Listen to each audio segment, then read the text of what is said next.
Hello everyone and welcome back. In our previous lesson, we learned that the central processing unit of the CPU is the brain of the computer. We also looked at its main three parts: the control unit, the arithmetic logic unit, and the main memory. In today's lesson, we're going to look at the classification of the central processing unit. There are three different ways we can be able to classify the central processing units of the CPUs.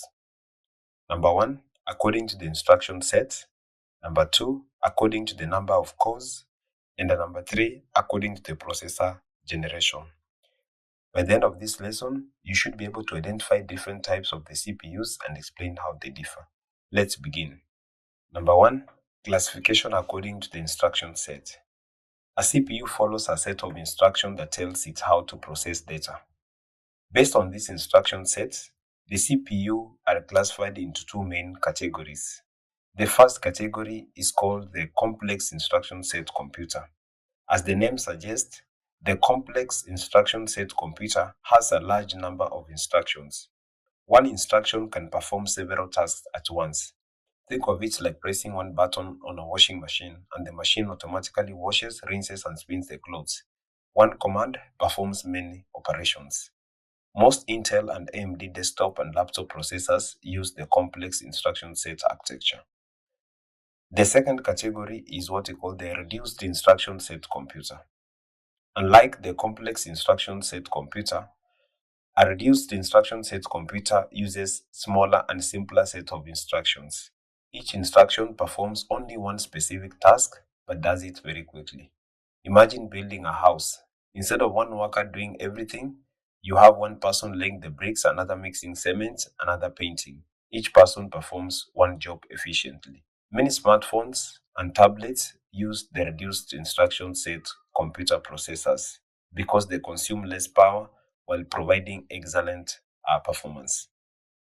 For example, processors used in Android phones and Apple iPhones are based on reduced instruction architecture. To summarize, complex instruction set computer has many complex instructions and is commonly found in desktop and laptop computers. Reduced instruction set computer has fewer, simpler instructions and is commonly found in smartphones, tablets, and other portable devices. Now let's move to the second classification. The second classification is according to the number of cores.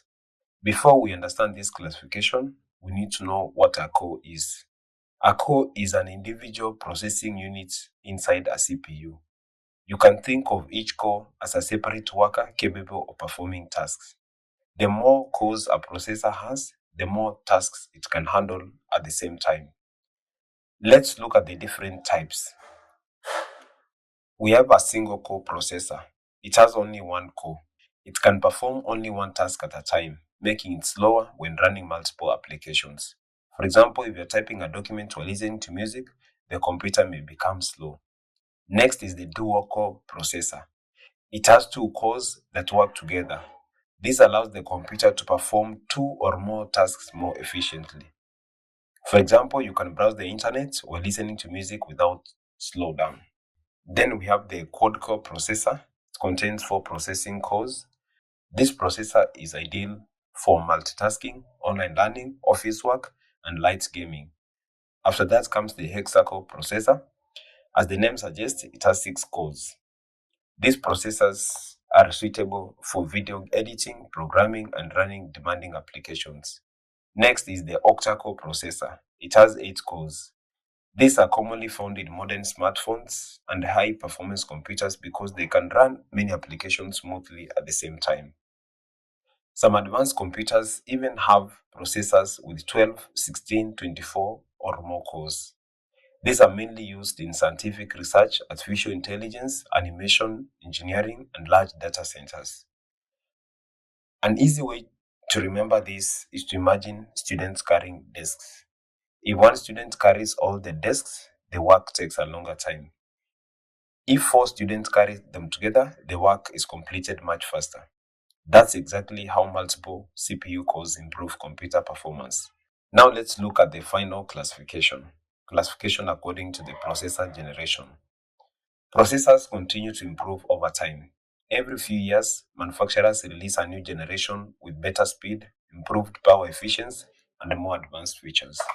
Let us look at Intel processors, for example. The first generation processors were the earliest Intel Core processors. They were faster than previous processors but consumed more power compared to modern processors. The fifth generation processors introduced better battery life and improved graphics performance. The eighth generation processors offered more processing power, making them suitable for multitasking and gaming. The 11th generation processors brought improved graphics, artificial intelligence features, and faster performance. Today, there are even more newer generations with even greater speed, lower power consumption, and better security features. An easy way to understand processor generations is to think about smartphones. A smartphone released this year is usually faster, smarter, and more efficient than the one released 10 years ago. The same idea applies to computer processors. Generally, the newer the generation, the better the processor performs. However, remember that generation alone does not determine performance. The number of cores, clock speed, cache memory, and RAM also play important roles. Let's summarize today's lesson. CPU can be classified according to 1. Instruction set.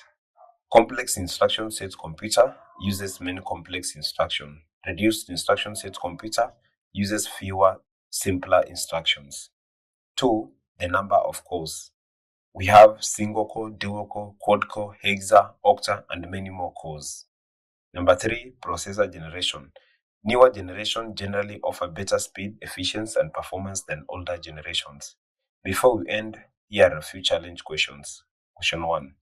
What's the difference between the complex instruction set computers and the reduced instruction set computer processors? Question 2. What is a CPU core? Question 3. Which processor could perform better for multitasking? A single core processor or a quad core processor? Explain your answer. Question 4. Why are newer processor generations generally better than older generations? Write your answers in the comments or in your notebook before checking with your teacher. Thank you for watching. If you enjoyed this lesson, don't forget to like the video, subscribe to the channel, and share it with your friends. See you in the next lesson.